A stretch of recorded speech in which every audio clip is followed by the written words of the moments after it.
Falando a Verdade, com Marquinhos Kinder. Olá, tudo bem com você? Seja muito bem-vindo à TV Ativo. Esse é o programa Falando a Verdade. Eu sou Marquinhos Kinder. Quero aproveitar e agradecer a você que vem nos acompanhando aí pelas redes sociais. O programa Falando a Verdade realmente está se tornando um grande sucesso. Quero pedir já para que você comece a compartilhar o nosso vídeo.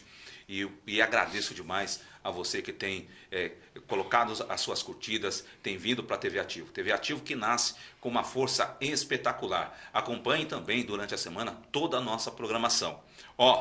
O meu entrevistado de hoje, ele é médico, casado, ele possui uma graduação de medicina pela Universidade Oeste Paulista, já trabalhou na Prefeitura de Suzano, no SAMU, já trabalhou na Prefeitura de Itaquaquecetuba, em Suzano. É um dos médicos mais bem conceituados de São Paulo e tem uma força tremenda aqui no Alto Tietê pelo trabalho que executa junto à população. Eu tenho a grata satisfação de trazer hoje o meu convidado, Dr. Carlos Rugagnoli. Seja bem-vindo, doutor. Marquinhos, obrigado pelo convite, a TV Ativo por estar aí proporcionando essa liberdade da gente estar aqui hoje para bater um papo. Obrigado pelas suas considerações, não sei se eu mereço, mas de qualquer forma agradeço. Um bom dia a todos vocês aí e espero que a gente possa estar contribuindo aqui para a região com um pouquinho de conhecimento. Não é muito que a gente sabe, mas um pouquinho que a gente sabe a gente consegue dividir e passar para vocês aí, tá bom? Primeiro, em nome da TV Ativo, quero agradecer a sua vinda. Eu sei das suas agendas lotadas aí, e o senhor foi muito gentil de abrir esse espaço para que a gente pudesse bater esse bate-papo aqui no programa Falando a Verdade. É difícil ser médico nos tempos de hoje, doutor? Tá um pouco complicado, tá um pouco complicado, mas a gente que vive isso, nasceu para isso, tem o dom para isso, são algumas coisas que a gente tem que passar, né? São alguns obstáculos que vem, que a vida nos traz, mas a gente aí de forma sempre clara, com bastante vontade daquilo que gosta de fazer, a gente vem vencendo esses obstáculos aí. A minha vida sempre foi dessa maneira mesmo, viu, Marquinhos? É óbvio que agora aí com a pandemia que a gente vem passando, tem sido bem mais difícil e é algo que eu nunca pensei em passar, né? Então é uma novidade ruim, algo que veio aí para realmente dificultar bastante a vida de todos nós aí. Mas, de qualquer maneira, a minha vida sempre foi assim e a gente continua aí de pé, com boa vontade, com força e estamos aí na luta. A guerra não acabou, mas a gente tem certeza que nós vamos sair dessa vencedores. Médico socorrista, já trabalhou em linha de frente de muitos hospitais aí, em pronto-socorros, em atendimento em vias públicas. Para nós, só de ver e de imaginar, já nos deixa muito emocionado. E para quem atende hoje uma linha de frente, como o SAMU, por exemplo, que o senhor foi coordenador do SAMU, já coordenou muitos médicos aí, como é que chegar numa situação de acidente e muitas das vezes encontrar uma família toda aí morta por causa do acidente? Como é que é esse impacto na sua vida como médico? Marquinhos, às vezes Deus acho que proporciona aquilo para a pessoa que realmente tem condições de passar por aquilo, né? Se for falar para você em todos os lugares que eu trabalhei, nós vamos ficar aqui um bom tempo, mas a minha vida, desde quando eu me formei, foi sempre trabalhando em relação aqui a toda a região, Guarulhos, Mogi, Itaquá, Suzano, Mauá, Poá, Ferraz, nós já passamos por muitos aqui. Nas rodovias, eu fiz muito tempo aí, resgate rodoviário, Ayrton Senna, Dutra, Anchieta, Imigrantes, como plantonista, como coordenador médico, então a gente tem assim um bom tempo aí na estrada, né? Na estrada propriamente dito mesmo, né? E infelizmente nós passamos por situações que assim é difícil até relatar, porque antigamente, quando estava um pouco mais novo, tal, eu enfrentava essas coisas com um pouco mais de tranquilidade. Agora, chegando na minha idade aí de 51 anos, tenho filho, esposa e tudo, quando eu falo a respeito dos acidentes e as coisas que eu vi, causa até uma emoção, né? Eu mesmo, olha, me chego a arrepiar, os olhos enchem de água, porque eu vi coisa que eu não gostaria de ter visto. É porque a população, a gente fica imaginando como é que seria isso, né? Para nós que assistimos às redes, as televisões, aí vemos na internet, às vezes tem imagem que choca.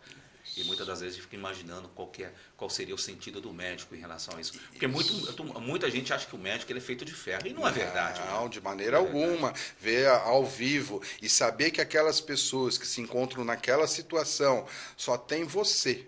Né? Lógico, não é só você médico, eu tenho toda uma equipe envolvida nisso, né? Tem os enfermeiros que estão com a gente, tem os socorristas, que são os motoristas que estão junto com a gente, tem o pessoal da rodovia, tem os policiais que fazem isolamento local, quer dizer, não é só você médico. Porém, o médico é a linha de frente, é a pessoa que está ali entre a vida e a morte, que precisa realmente fazer algo para aquelas pessoas, né? Então, as crianças que estão dentro de um veículo desse, as pessoas de certa idade, as pessoas que estão sofrendo, e você conseguir minimizar, você conseguir diminuir esse sofrimento, é algo que traz um bem-estar muito grande para a gente, que está ali na linha de frente, mas conviver com o sofrimento das pessoas não é uma coisa fácil. Você acaba se acostumando, apesar de que eu tenho 51 anos e vários anos aí de estrada, de estar... Eu até hoje não consegui acostumar, mas na hora, eu não sei bem o que acontece, Marquinhos, mas algo vem lá de cima, entendeu? Coloca a mão, deixa você tranquilo, deixa você sereno, para que você tenha um raciocínio lógico, para que você possa fazer o melhor para essas pessoas. E é o que a gente vem tentando fazer todos esses anos, e agora, quando eu estou um pouquinho mais velho aí, eu tento passar essa experiência que eu tive, que eu tenho ainda, para poder passar para os meus colegas médicos, para os enfermeiros, para as pessoas que trabalham. Então, hoje eu faço mais coordenação médica, direção técnica e tento passar um pouquinho da nossa experiência para poder minimizar o sofrimento da população nessas ocorrências que eu vou falar uma coisa para você. Não é fácil. Então, deixo aí meu alerta para as pessoas. O que eu digo para os meus médicos é bem simples, eu vou até passar para vocês. Para os médicos, para os enfermeiros, o pessoal que está na rodovia, no SAMU, é mais uma ocorrência, porque nós pegamos várias ocorrências. Então, é um motoqueiro que caiu, que tem uma perna quebrada, para nós é mais uma ocorrência. Mas para aquelas pessoas que estão lá, talvez seja o acidente entre a vida e a morte para eles. Então, eles têm que colocar um pouquinho de sentimento, sim.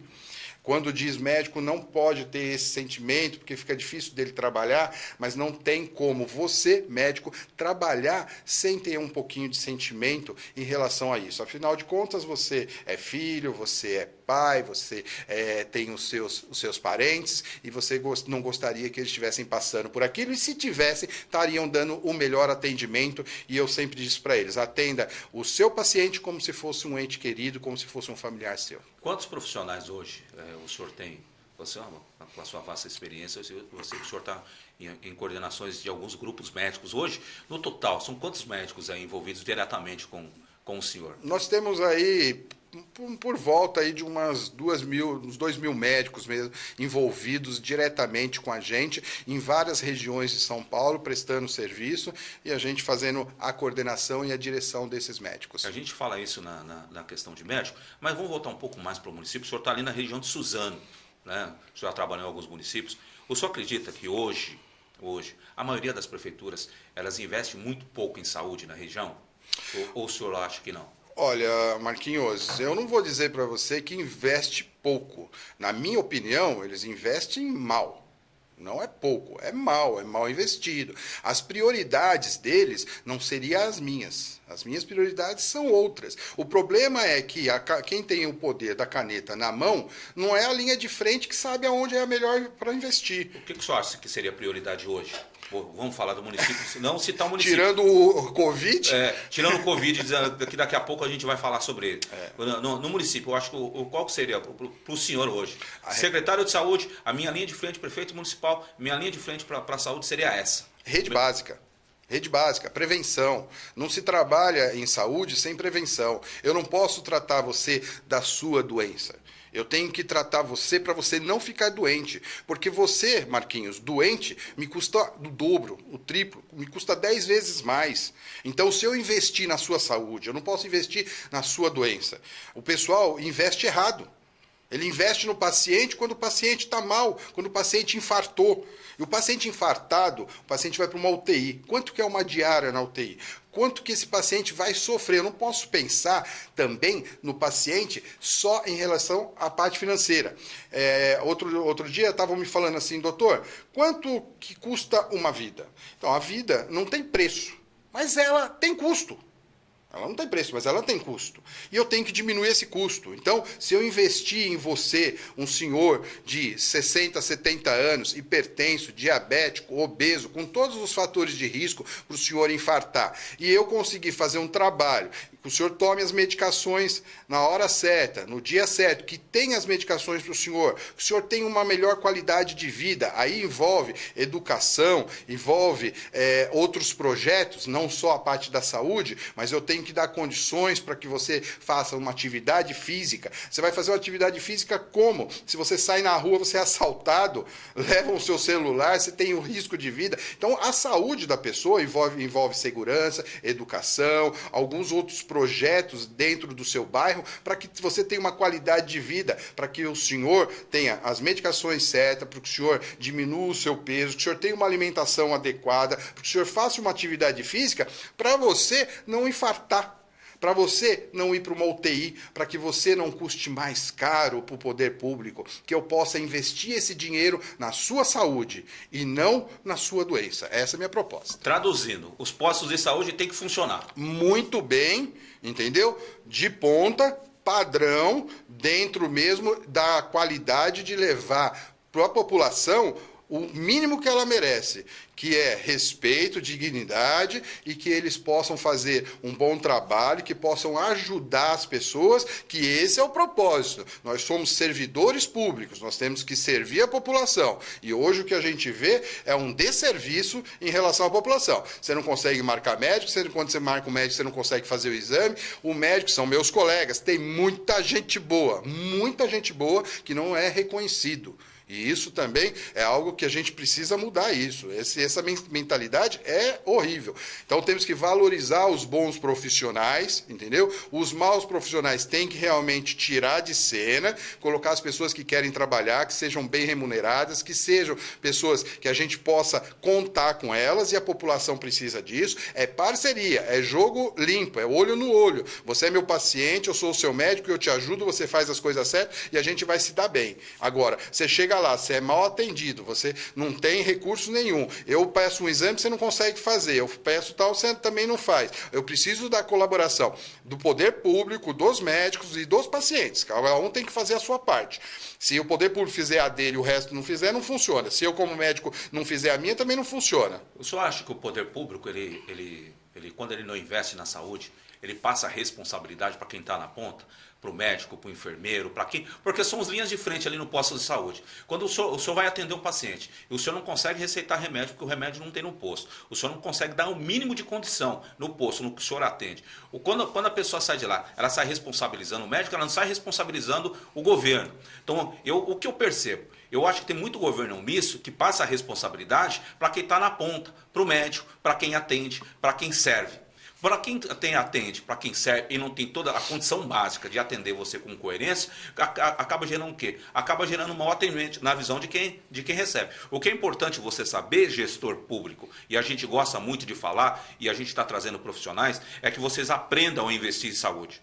A gente trouxe o Dr. Fogagnoli justamente para a sua vasta experiência, não para ensinar, para mostrar mais uma vez a você que gosta de administrar uma cidade, que quando você incentiva e quando você trabalha os postos de saúde, você não sobrecarrega o hospital, no nosso caso, o Hospital São Marcos. É difícil você levar uma pessoa lá que está com dor de cabeça ou com dor de barriga, vamos dizer assim, que possa ser atendido numa rede básica de saúde, e você encaminha essa pessoa para o hospital. O que acontece lá, doutor, quando a gente manda para um hospital? A gente sobrecarrega o sistema. Concorda? Perfeito. Aí fala assim, puxa, tá terrível, a gente não consegue atender, a demanda é grande. Então, mais uma vez, a gente volta como motivo de alerta para você que é gestor público, indiferente de que cidade você seja, aprenda a investir em saúde. Isso é bacana demais. A população é muito carente, né, doutor? Isso. Em relação à saúde, né? Por ser muito caro. Só completando, a gente, quando você me pergunta, né, se falta investimento, e eu digo assim que acredito que não, Algumas coisas demandam mesmo de recurso, mas eu acho que poderia melhorar muito se a gente moralizasse o serviço, se a gente empregasse o dinheiro no lugar certo, na hora certa, para as pessoas certas, e o mau uso do serviço público. Então, os nossos pacientes também têm culpa no cartório aí, alguns médicos também, e o poder público mais ainda, que deveria estar administrando tudo isso e também não consegue, e acaba jogando a responsabilidade em cima dos médicos e muitas vezes em cima até dos pacientes. Sim. Então, cada um tem que chamar para o peito a sua responsabilidade. E isso é importante. Quando você se coloca num lugar e fala que eu estou aqui para isso e eu vou fazer acontecer, o que você não pode ter é rabo preso, porque você não consegue dar o passo que você gostaria de dar por causa de fulano, de ciclano. Então, entra a politicagem no meio disso. Eu não sou contra político, eu sou contra a politicagem suja, baixa, rasteira, aquela que não vê o bem-estar das pessoas. Porque ser um político para poder somar, ajudar, trazer à população o que ela precisa, que é esse o objetivo, você ser um representante e administrar os bens da população em benefício da própria, e isso não acontece. Então, essa a minha indignação em relação à política. Mas, quando a gente fala em relação a recursos, eu outro dia vi uma reportagem, por exemplo, olha, o pronto-socorro de tal lugar atende 15 mil pessoas, atendiam 10, atendia 8, está atendendo 15 mil pessoas, como se isso fosse uma coisa muito boa. Isso é uma coisa muito ruim. Isso só mostra à população que a sua rede básica era ineficiente. Porque quanto mais você atende pessoas no pronto-socorro, significa mais doentes elas estão, mais elas estão tentando procurar o serviço emergencial, porque elas não têm o serviço básico. Então, só mostra a incompetência do serviço público, desses governantes. Isso não é bonito. E as pessoas falam de boca cheia. Não, mas nós aqui agora estamos atendendo o dobro do que a gente atendia. Que péssimo. Eu trabalho, Marquinhos, para que a gente, na cidade, não aumente os nossos leitos de UTI. Que a gente tira o que tem. Porque quanto mais leito eu tiver, mais paciente morrendo, pior é para todo mundo. Mais sofrimento eu tenho. Eu preciso diminuir o sofrimento da população. Eu não preciso colocar leito para poder colocar o paciente doente. Eu preciso que não tenha o paciente doente. Essa é a nossa proposta e é isso que eu gostaria que os governantes pensassem. Mas, infelizmente, a politicagem não deixa. A politicagem come mais da metade do cérebro desses políticos que veem o voto daqui 3 anos, daqui 4 anos, daqui 2 anos. Então, ele não vê a população, ele não vê um ser humano, ele não vê uma pessoa, ele não vê uma criança com febre. Sabe o que ele vê? Ele vê ali o voto da família, o voto de não sei do que. Aí eu dou recurso para ele, dou uma mascarazinha para ele, eu dou não sei o que para ele, achando que com isso eu comprei só o voto deles, entendeu? E vocês, da população, ficam alerta com essas pessoas que querem levar essa informação para vocês. Vocês têm que estar esperto, tem que fazer essa mudança, entendeu? E não se vender por uma cesta básica. Você que se vende o seu voto por uma cesta básica, vai estar na fila de um pronto-socorro com sua criança, seu filho de 3, 4 anos, ardendo em febre, com uma broncopneumonia, sem ter um leito para você poder colocar o seu filho lá dentro, para poder tomar uma medicação, sem ter um dipirona, sem ter um raio-x digno, sem ter uma avaliação. Então é você que faz isso. A culpa não são deles, são de vocês, que vocês não sabem votar. Agora, quando vocês aprenderem a isso, vocês mudam isso. Agora, precisa saber se vocês querem mudar ou se vocês preferem uma cesta básica, se vocês preferem um saco de cimento. A opção é de vocês. Então, venda a saúde do seu filho por um saco de cimento, por uma cesta básica. E fiquem 4 anos pagando pela saúde do seu filho por causa daquela cesta básica. Esse é o ponto-chave. Verdades precisam ser ditas. Desculpa que eu fico um pouco tenso em relação de falar isso, porque eu fico revoltado com as coisas que eu vejo. Eu fico revoltado. Eu, como médico, atrás de uma mesa, querendo fazer algo que eu possa dar melhor qualidade para aquele atendimento e não poder fazer e saber que esse recurso está mal empregado, que está mal distribuído, que tem gente recebendo, ganhando, que deveria estar e não está. Então, eu fico indignado.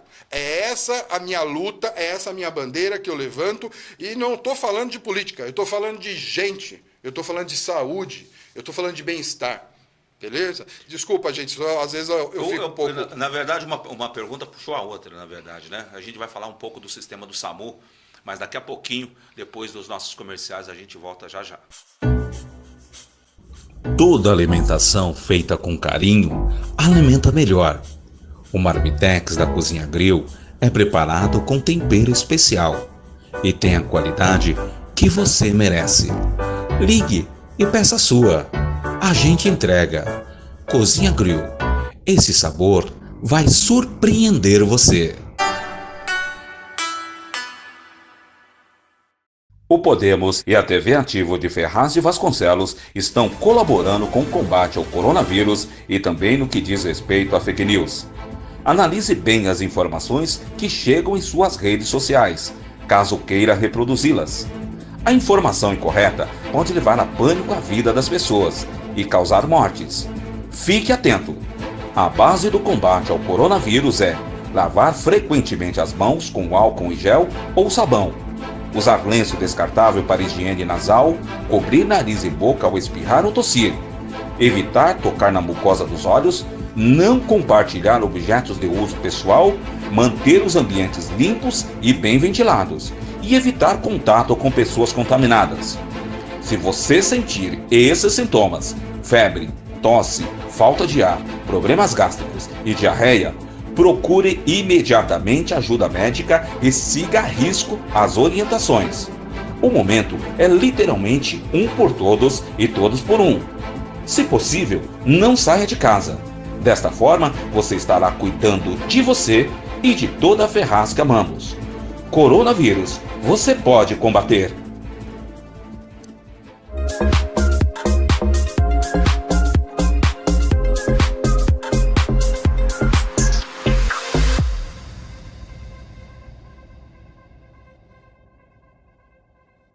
CEIB, Confederação Evangélica Internacional do Brasil, representando os líderes evangélicos na defesa dos seus direitos. Maravilha, estamos de volta aqui com o programa Falando a Verdade pela TV Ativo. Você que está aí nas redes sociais, compartilhe o nosso programa. Hoje a gente está recebendo um dos médicos mais conceituados do estado de São Paulo, o Dr. Carlos Fogagnoli, uma entrevista muito produtiva e muitas informações para você. Compartilhe aí os nossos vídeos, compartilhe, curtam a nossa página aí na TV Ativo. A programação está muito bacana. Doutor, mais uma vez, sempre agradecendo aí a presença do senhor, enriquecendo o nosso programa. Antes dos comerciais, nós estávamos falando da rede pública de saúde e também vamos falar um pouco do SAMU, porque o senhor tem uma vasta experiência no SAMU. E a gente vê, às vezes, um cidadão chama o SAMU, ele às vezes demora 20, 30, 40 minutos, 1 hora, e a população tem por hábito, e nós, população, já me coloco nisso, de culpar até fala que é a ineficiência do SAMU. Mas quando a pessoa tem um pouco, entende um pouco o outro lado e sabe também que é falta de investimento nessa área, o SAMU hoje, ele é mal investido? Olha, eu não digo que seja mal investido. Eu acho que ele é mal valorizado. Eu acho que deveria valorizar muito mais. É um dos aparelhos, não porque eu sempre trabalhei pelo SAMU, não levando, puxando a sardinha para o meu lado, mas é um dos melhores aparelhos de saúde que eu já trabalhei, é o atendimento pré-hospitalar. É um atendimento espetacular. Pessoas capacitadas, pessoas com muita experiência e pessoas que fazem todo um atendimento que nós fazemos dentro de um pronto-socorro no meio de um asfalto, no meio de uma ribanceira, em situações climáticas totalmente inadequadas, esteja chovendo, esteja sol, esteja chuva, sendo dia, sendo noite, o SAMU está lá.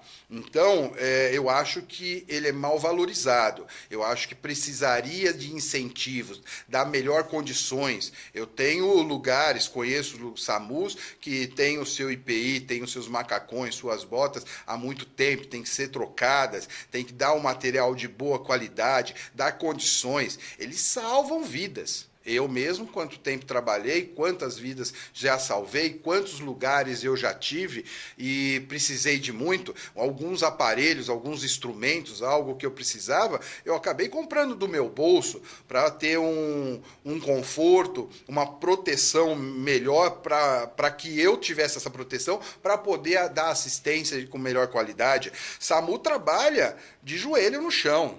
Falta investimento. Falta recurso, falta valorização, falta vontade e falta conhecimento ao poder público do que é um SAMU, do que é um médico, um enfermeiro, a atendente, a time, a menina que atende o telefone, é o rádio, os coordenadores, o SAMU como um todo. Falta conhecimento. É que eu disse para você lá no início. As pessoas que têm o poder da caneta, elas não têm o conhecimento de campo. Coloca elas dentro de uma ambulância com uma sirene ligada e sai aí pelo meio das ruas, num dia chuvoso, com os pneus careca da ambulância. Eles não sabem o que é isso. Que nós já passamos de sufoco. Você dentro de uma ambulância socorrendo um paciente e procurar o freio da ambulância e faltar o freio. Eles não tem ideia do que é isso. Então, o poder da caneta está na mão errada.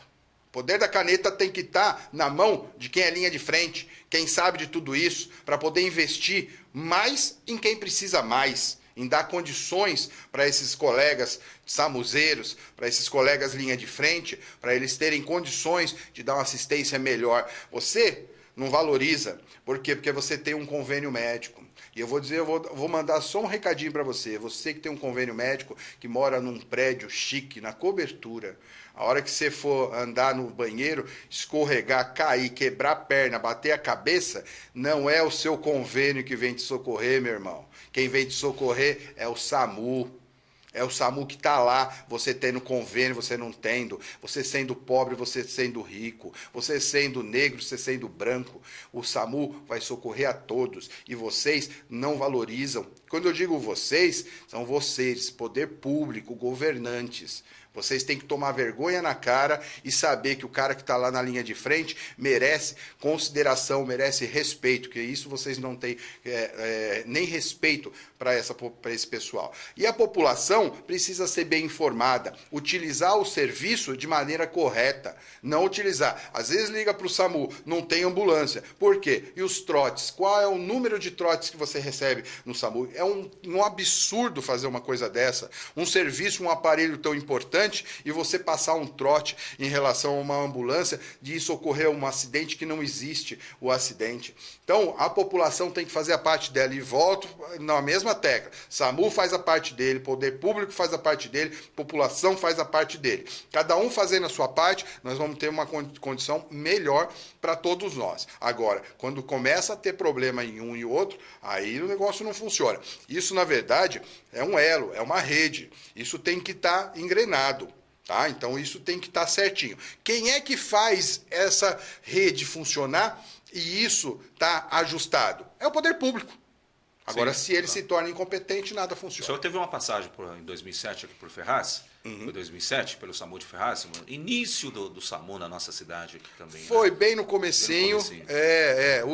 O SAMU não existia ainda, estava em projeto, fui convidado para ajudar no projeto, elaboramos junto à portaria 2048, como seria o SAMU, o local onde seria, o projeto da base, a compra dos materiais. Nesse início eu tive em Ferraz, iniciei junto com o pessoal da Secretaria de Saúde todo esse projeto e quando estava próximo aí por alguns desacordos, acabei saindo e indo para outros lugares. Doutor, não tem como não falar porque é o assunto nacional hoje no mundo, né? Que é o Covid-19, que é o coronavírus. O senhor na linha de frente, nós até publicamos aí ontem, tem uma semana atrás, um vídeo do senhor em relação, cansado, 4 dias trabalhando ali, virado, atendendo. Hoje, ouvindo de um médico, de um linha de frente, Covid-19. O que é verdade e o que é mito no Covid-19? Tem várias verdades e vários mitos, né? Tem de tudo, tem vários fakes, tem o que a gente realmente está vendo. O que eu posso falar para você... Chegamos a 5 mil agora, né? 5 mil mortos aí. Sim. Um país de quase 300 milhões de pessoas. Isso. Então, o que a gente pode estar passando para vocês é que hoje a gente tem realmente, estamos aí no pico da onda, né? E a gente precisa fazer a nossa parte. O que me preocupa bastante, Marquinhos, é que desde o comecinho nós estamos aí. Então nós tivemos aí mais ou menos em 40 dias aí, mais ou menos 1.000 mortos. Depois nós tivemos aí cerca de uns 7 dias, uma semana, 1.000 mortos. Depois nós tivemos aí em 5 dias, 1.000 mortos. E hoje, em 3 dias, nós tivemos 1.000 mortos. Mas uma pergunta aí, doutor. O isolamento social não está funcionando? Então, o pessoal está deixando amolecer, tá flexibilizando. Não acho errado. A gente precisa realmente ter bom senso nas coisas. A gente precisa trabalhar, a gente precisa ter os filhos para sustentar, a gente sabe de tudo isso. Mas como está sendo feito isso, entendeu? Tenho acompanhado aí nas mídias, e vocês também, tem baile funk acontecendo, entendeu? No meio da rua, entendeu? Tem pessoas aí com aglomeração em todos os lugares. Eu vi um vídeo que achei até interessante do pessoal abrindo a porta de um shopping e uma multidão entrando no shopping e tinha uma banda tocando aquela música daquele pessoal lá da África, lá que tem o caixão, que fica dançando. Sim. Estavam pondo essa música. Ou seja, quer um alerta maior do que esse para a população? E o que essa população tanto tem que fazer no shopping? É isso a minha indignação, é isso que eu quero passar para vocês. Eu não acho que esteja... sim, você estar afastado, isso é principal. E te digo, hein, só não teve mais mortes justamente por causa do isolamento social, que foi feito de uma forma bem antecipada. Vocês viram aí, por exemplo, na Espanha, na Itália, entendeu? O número de mortos muito maior, porque quando foram fazer o isolamento, já estavam nessa onda, nesse pico. Então, mas nessa pergunta aí, nós sabemos que o Covid-19 apareceu em novembro, né? Tivemos carnaval, não tem como não falar, tivemos carnaval em fevereiro. Sim. No estado de São Paulo, nós tivemos nas ruas mais de 2 milhões de pessoas. Mais de 2 milhões de pessoas. Vamos falar no Brasil inteiro, quantas pessoas se movimentaram dentro do Brasil em relação a essa festa. E a gente já estava dentro do Covid-19. O que os governadores fizeram, para não perder sua renda, para não perder os impostos, falou que o Covid-19, aí até o uso do presidente falou que é uma gripinha. Diversas pessoas disse que era só uma gripinha. E, na verdade, os especialistas sabiam que não era. O senhor não acha que após carnaval, as pessoas que foram contaminadas em fevereiro, março, dentro do carnaval, que não procuraram no sistema de saúde, elas não podiam estar se agravando hoje, em abril, maio? Você não acha que pode ser consequência da irresponsabilidade feita em fevereiro, quando liberaram o carnaval, em plena Covid-19, que surgiu em novembro, em dezembro já estava matando, e os governadores agiram de forma irresponsável? Concordo plenamente com você, Marquinhos. E assino embaixo do que você disse. Eu tenho a mesma opinião. É aquilo que eu disse para vocês. Às vezes, quem tem o poder da caneta não é a linha de frente, não é a pessoa que pode tomar decisão. Quantos médicos, quantos cientistas alertaram para tudo isso, entendeu? E eles esperaram acontecer todo o carnaval, tudo isso, por problemas econômicos, né? Então, você vê, tem uma crise econômica, tem uma crise política, tem uma crise de saúde pública. Nós estamos vivendo em crise, né? É uma crise atrás da outra, ou uma crise sobrepondo a outra crise. E às vezes o pessoal que tem o poder na caneta está vendo o lado financeiro, o lado econômico, tem um olhar diferente, um olhar político não, de politicagem em cima disso. Então, eu concordo plenamente, eu acho que deveria já ter tomado alguma atitude antes, né? Eu acho que eles tomaram a atitude já com o tempo, deveria ter sido antes, porém, quando eles fizeram o isolamento social, ajudou bastante, mas poderia ter feito isso antes, a gente já poderia ter passando por isso mais tempo, com menos consequência, com menos sofrimento, com menos morte, tá? Mas hoje nós estamos aí no pico da crise. Então hoje o isolamento que acabou se relaxando no momento que não deveria. deveria passar esse pico agora, que pode levar aí, tem uma previsão desta semana para a próxima semana, então cerca de 15 a 20 dias, né? Nós estamos entrando agora no mês de maio, não é isso? Então, eu alertaria que esse mês de maio, com essa crista mesmo da onda, aí a gente está nesse pico, a gente deveria tomar e redobrar as atenções e você vê os bancos, a gente passa na rua, porque eu tenho que me deslocar de um lugar para outro, lotado, não tem um afastamento entre as pessoas, nem nada, o uso da máscara também, muitas pessoas não utilizando, e algumas pessoas achando que pandemia é férias, é brincadeira. O que a gente percebe também, isso já está nas grandes mídias, o abuso com o dinheiro público na compra sem licitação. Inclusive a Polícia Federal já está nas ruas aí de alguns estados, já acompanhando alguns superfaturamentos que estão fazendo em relação à compra de materiais do Covid-19. Quer dizer, usam de uma pandemia, de uma doença que ataca o mundo para ganhar dinheiro. Perfeito. Usam de uma pandemia que pegam toda a população mais carente desse país para ganhar dinheiro. Superfaturamento. Eles estão superfaturando. Não sou eu que estou falando, é a Polícia Federal que está falando. Para você que acompanha aí as mídias, doutor, está dizendo isso, não sou eu que estou falando. Aí a gente vê 38 milhões de pessoas que trabalham na informalidade, que moram nas periferias, nas grandes periferias, passando necessidade, passando fome, mobilização de fazer de cesta básica. Eu acho lindo. Eu acho que nós temos que mais que se mobilizar, que o povo tem que se mobilizar. Mas o povo quer trabalho, o povo quer voltar à rotina. Então como é que pode você investir para combater o coronavírus? E a Polícia Federal já está investigando que existem superfaturamentos e alguns itens em combate ao coronavírus. Que país é esse? Que gestão é essa? Então fica um alerta para você aí entender que agora nós estamos num momento complicado, né, doutor? Perfeito. O senhor que está numa linha de frente, 4 dias numa linha de frente, e muitas das vezes sem dormir, né? E o incentivo que você precisa para proteger esse cidadão, para proteger esse homem, porque ele é o cara que está de linha de frente do contato do Covid-19, vagabundo, vamos usar esse nome, vagabundo, usa de má fé para poder superfaturar. Então, que país é esse? Então, eu quero dizer, quando a gente traz um médico linha de frente, que conhece de perto o que acontece com a nossa população, a gente choca.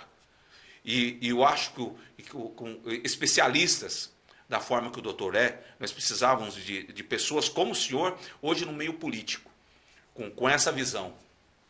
Eu acho que o senhor tem um grande potencial de trazer todo esse conhecimento de estrutura também para essa gestão, para a gestão, indiferente que município que seja.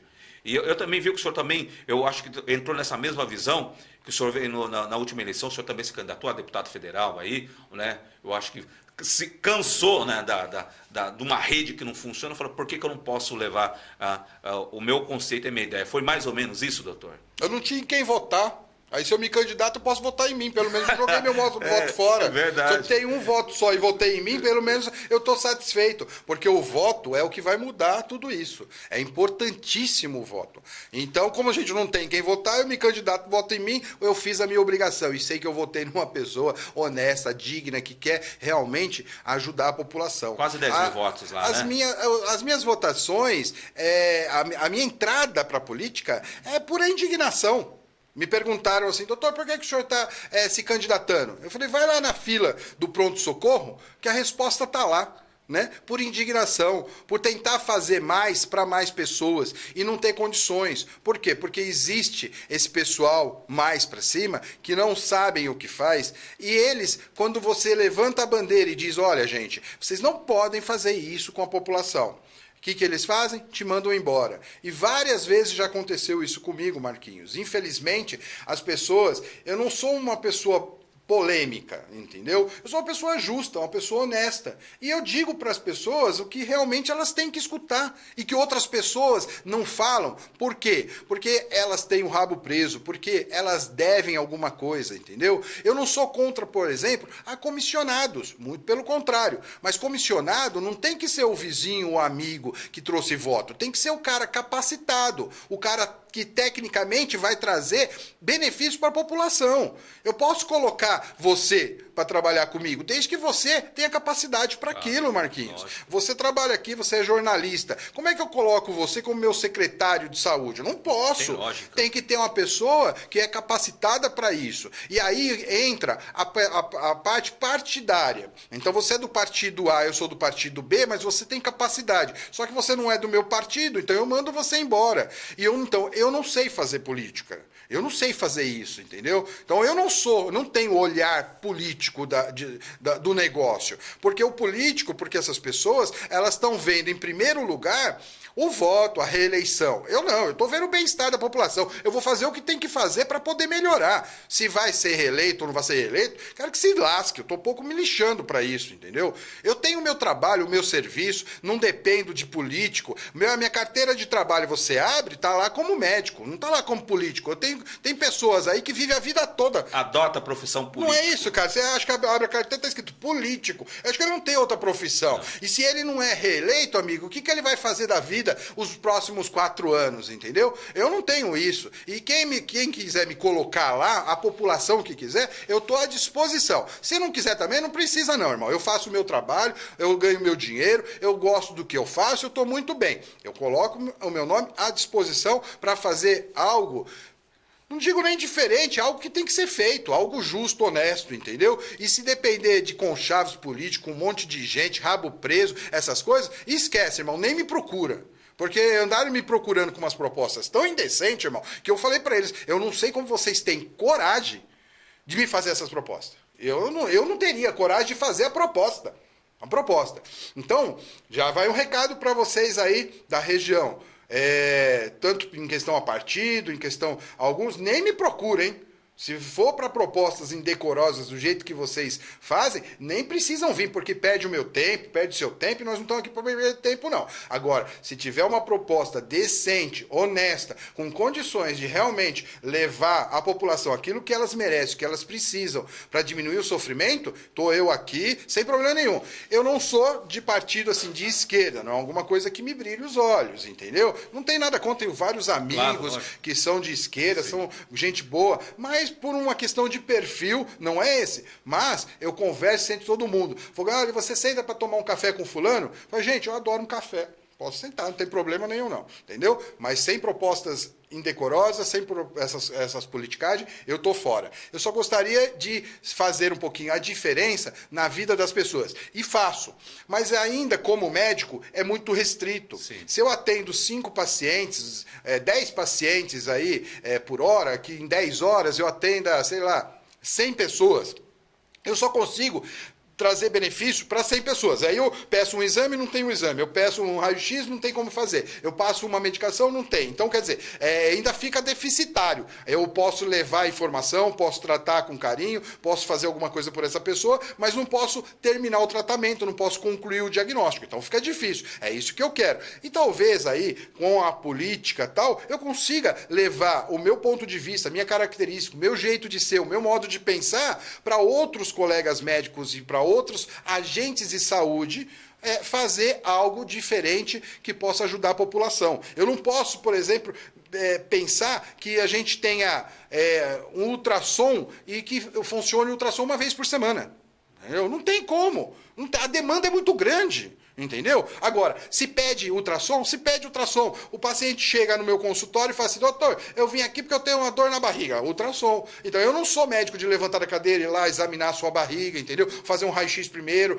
O paciente chega lá já querendo ultrassom, eu já dou ultrassom para ele. Então, eu te digo, tem que fazer uma medicina de melhor qualidade. Tem que o médico fazer a parte dele, cada um fazer a sua parte. Eu diminuo o número de ultrassom e faço o ultrassom de quem realmente precisa. Porque eu tenho 1000 ultrassom, só que daqueles 1000 eu tenho 100 que realmente precisa. Então não adianta, eu tenho que fazer, tem que utilizar o dinheiro público de forma inteligente. Brasil está mudando. Eleitores muito mais exigentes, discutindo política muito mais, buscando mais soluções, e a vinda do Dr. Carlos Fogagnoli realmente fomenta isso, uma visão espetacular. Nós precisamos de políticos com esse caráter, com essa formação. Doutor, eu quero agradecer a presença do senhor aqui na TV Ativo, no programa Falando a Verdade. O senhor não sabe como enriqueceu mais ainda os nossos conhecimentos, conhecimento para você que está em casa, o conhecimento para você que às vezes busca informações em muitos lugares, muitas fake news. E o Dr. Carlos Fogagnoli veio aqui justamente mostrar uma realidade que talvez esteja distante de você. Doutor, eu espero de verdade que novos políticos surjam com essa mesma força, com esse mesmo caráter, com essa mesma determinação, e a gente torce aqui para que todos os projetos do senhor possam se tornar realidade, e a TV Ativo e o programa Falando a Verdade aqui já se coloca à sua disposição, dentro dessa sua visão, naquilo que o senhor precisar. E mais uma vez, muito obrigado mesmo. E vamos nos conversar mais vezes ainda, que isso aí foi só o primeiro de muitos programas que a gente vai fazer junto ainda. Obrigado mesmo. Marquinhos, eu só tenho a agradecer, dar os parabéns a você, né, por todo o carinho, por ter me recebido tão bem aqui. A TV Ativo, pela iniciativa, pelo programa Falando a Verdade. E quando o programa chama Falando a Verdade, é falando a verdade Falando mesmo. a verdade. A gente aqui é olho no olho, né, Marquinhos? E eu só, para terminar, mando só um recado aí a todos vocês aí da população, que se cuidem, cuidado com tudo que está acontecendo, continuem aí fazendo a prevenção, lavando as mãos, tudo isso que já foi falado várias e várias vezes. Quem gosta de você é você, a sua vida é sua, depende muito de cada um de nós fazermos a nossa parte, e que vocês pensem um pouquinho, a gente passando por tudo isso, o que tem acontecido em todo o mundo, né, na verdade, e vocês façam do seu voto realmente a diferença. Não venda seu voto, não faça conchavos, pense num dia melhor amanhã, que depende de todos nós, não depende de uma pessoa, a gente precisa ter isso. Então, põe a mão na consciência, pega o seu título de eleitor e faça dele uma arma contra a corrupção, contra essas pessoas que são maldosas, que se vê fazendo para si próprio, primeiro eles, segundo a família, terceiro os amigos, e você da população sempre fica para trás e fica com a migalha. Vocês são só um voto para essas pessoas. Então, faça disso a diferença. Faça a diferença na sua vida e na vida das pessoas. Então, fica aqui o meu agradecimento, obrigado pelo espaço, me coloco à disposição, tá? Tem aí nas redes sociais, no Face, tem lá meu telefone, tem o pessoal lá que me ajuda, fiquem à vontade, acessem lá, dr.fogagnoli, a nossa página, mande uma sugestão, mande um abraço, esteja junto com a gente, o que a gente puder levar de informação, a gente está à disposição. E mais uma vez, parabéns a todos vocês aqui, e eu me coloco à disposição para quando vocês quiserem. O pessoal quiser mandar perguntas aqui para vocês, a gente vai responder, e me coloco aí à disposição, o horário que for. Eu sei que sempre está corrido, mas tem hoje o WhatsApp, tem aí o celular, muito. E a gente está à disposição de vocês. Um grande abraço para vocês, e que Deus proteja todos nós. Maravilha, ó, só avisando você que esse ano você é o cara. O poder está na sua mão esse ano. Então pensa bem o que você vai fazer. Quero agradecer a você que nos acompanha até agora nas redes sociais, para você que compartilhou. Muito obrigado. Continue na programação da TV Ativo. Esse foi o programa Falando a Verdade. E a gente se vê na próxima segunda-feira, 20h30 da noite.